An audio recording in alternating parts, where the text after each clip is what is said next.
కేసులో మేము విఠల్ గారున్నా, సరే వారు కమ్యూనిస్ట్ పార్టీగా రంగారెడ్డి గారున్నా, తెలంగాణ ఉద్యమంలో మన మిత్రుడు రెడ్డి గారు గూడా నాకు అందరికీ సహచరుడే.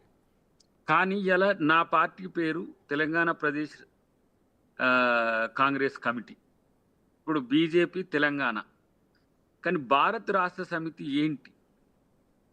భారత రాష్ట్ర సమితి తెలంగాణనా? భారత రాష్ట్ర సమితి నేషనల్ పార్టీనా? భారత రాష్ట్ర సమితి 3, 4 శాఖలున్నాయి.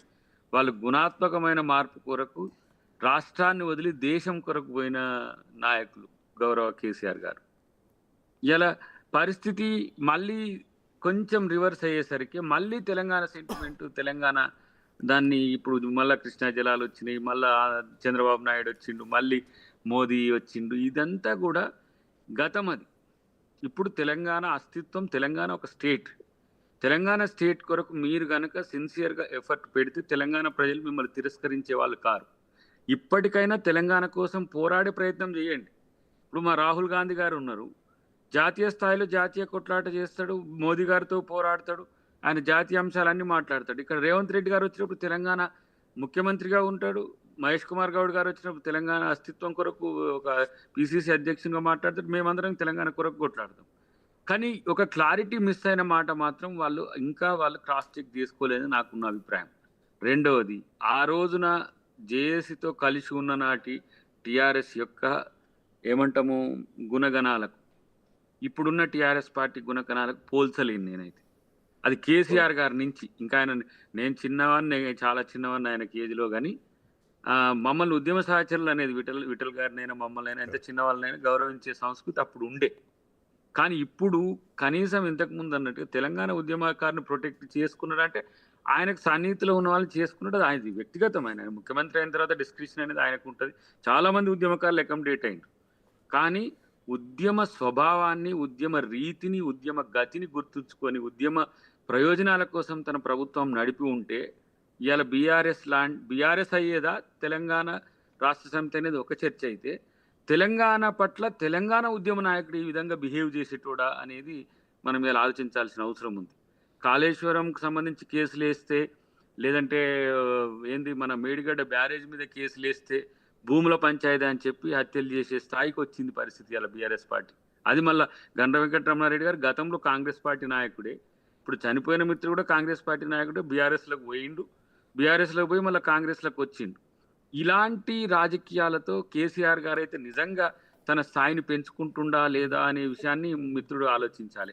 రెండవది, అతి ముఖ్యమైనది ఇవాళ మీరు గుర్తుపెట్టుకోండి పివి గారు, మీరు మూమెంట్లో ఆంధ్రప్రదేశ్లో ఉన్నప్పుడు మీడియాలో ఉన్నారు, తెలంగాణ ఉద్యమంలో మీడియాలో ఉన్నారు, తెలంగాణ ఏర్పడంక కూడా మీరు మీడియా హెడ్గా ఉన్నారు. ఈ మార్పులను గమనిస్తున్నది మీలాంటి న్యూట్రలిస్టులే. కాంగ్రెస్ యొక్క వైఖరి మారితే ప్రశ్న ఇమ్మీడియట్గా బజార్కు వస్తున్నది. కాంగ్రెస్ ఏదైనా ఏమాత్రం కొంత అటు ఇటుగా చేసినా కూడా. కానీ 9 సంవత్సరాలు ఏ ఒక్క గొంతు లేవలే. ఇగో కాంగ్రెస్ ప్రభుత్వం ఈ గొంతులనిచ్చింది. మీరు ప్రశ్నించండి, విమర్శించండి, కొట్లాడండి.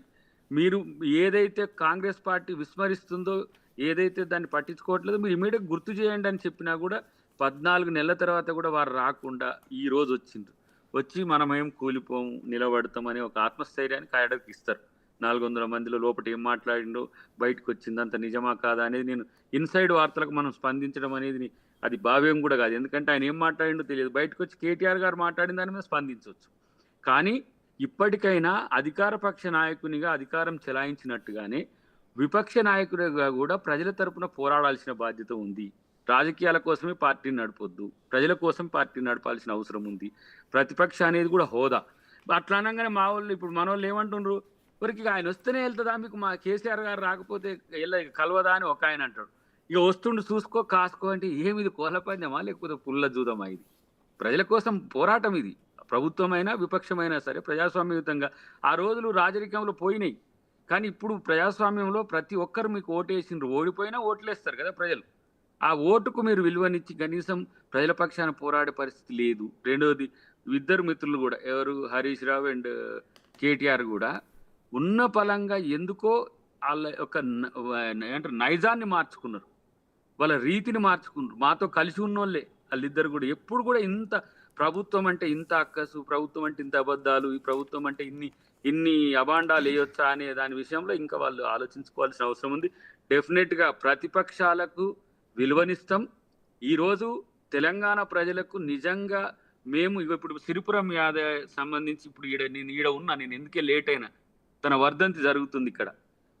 ఆ సిరిపురం యాదయ్యను తలుచుకుంటే దుఃఖం వస్తుంది. మా మధ్యన మా నుంచి 100 మీటర్ల దూరం నుంచి పోయి తమ్ముడు ఉద్యమం ఎక్కడ పోద్దు అని చెప్పి ఈరోజు ఆత్మహత్య చేసుకున్న సిరిపురం యాదయ్య కోసం టీఆర్ఎస్ పార్టీ ఎక్కడన్నా చేస్తుందా? ఇలా కాంగ్రెస్ ప్రభుత్వం ఇలా సిరిపురం యాదయ్య ఆదిలో తన యొక్క రేపు మళ్ళీ వచ్చే జయంతి నాటికి ఏం చేయాలనేది మేము ఆలోచిస్తున్నాం. 9 మంది ఉద్యమకారులకు సంబంధించిన అంశంలో మేము ఇలా గౌరవించుకుంటున్నాం. ప్రొఫెసర్ జయశంకర్ గారిని రేపు తెలంగాణ సిద్ధార్థకర్తగా చేసుకుంటాం. తెలంగాణ ఉద్యమ నాయకులన్న కేసీఆర్ గారు వీళ్ళందరినీ ఎందుకు మర్చిపోయింది? ఎందుకు ఈ రోజు తెలంగాణ ఉద్యమకారులు మీకు గుర్తురాలే? భారత రాష్ట్ర సమితిని దేశంలో గుణాత్మకమైన మార్పు కొరకు పోయిన మిమ్మల్ని ప్రజలు మర్చిపోయింది అనే విషయమే గుర్తుంచుకుంటే మంచిదని నేను తెలియజేస్తాను. వస్తావు సార్. మీకు క్వశ్చన్ అడిగి మీకు చెప్తారు కానీ వాళ్ళకి అంటే నేనేమంటున్నా అంటే తెలంగాణ ఉద్యమ నాయకుడిగా తెలంగాణ రాష్ట్రాన్ని సాధించారు. ఆ తర్వాత 10 ఏళ్ళు ఉన్నారు. సరే, ఇవాళ తెలంగాణ సొయ్యి జనరేషన్కి లేదు, అది నష్టము అనేటువంటిది ఏది ఉంటే దానికి కూడా బాధ్యత మళ్ళీ ఎవరిదవుతుంది అంటే 10 ఏళ్ళు అధికారంలో కాంగ్రెస్ ఉండి తెలంగాణ సొయ్యి లేకుండా చేసిందంటే నేరం వాళ్ళదవుతుంది. తెలంగాణ 10 ఏళ్ళు అధికారంలో ఉన్నారు కాబట్టి ఆ సొయ్యి పెంచాల్సిన బాధ్యత, ఆ సొయ్యి విశ్వవ్యాప్తి చేయాల్సిన బాధ్యత, ఆ సొయ్యిని బలోపేతం చేయాల్సిన బాధ్యత అధికారంలో ఉన్న వాళ్ళది అవుతుంది. ఇవాళ మనం చూస్తాం తమిళనాడులో ఇప్పటికీ అక్కడ పెరియార్ రామస్వామి, అక్కడ ద్రవిడ ఆర్య అనేటువంటిది ఏది ఉందంటే ఇవాళకి వాళ్ళు హిందీ మాట్లాడకపోవటం కావచ్చు, ఇలాంటి ఇవాళకి వాళ్ళు ఏ పార్టీ రాజకీయ పార్టీ పెట్టినా ద్రవిడ అనే పదం లేకుండా రాజకీయ పార్టీని పెట్టుకోలేని స్థితి కావచ్చు. ఇవన్నీ మనం చూస్తున్నాం. ఆ రకమైనటువంటి తెలంగాణ అస్తిత్వాన్ని బలోపేతం చేశామా, బలహీనపరిచామా అనే ప్రశ్న కూడా మీకు రేజ్ అవుతుంది అనేటువంటిది ఒక అంశం. నెంబర్ 2, 10 ఏళ్ల పాలన ఇప్పుడు జరుగుతున్న పాలన కంపేర్ చేసి జనంలోకి పోవటం అనేటువంటిది, పోయి ప్రజల్ని మెప్పించటం అనేటువంటిది ఒక అంశం.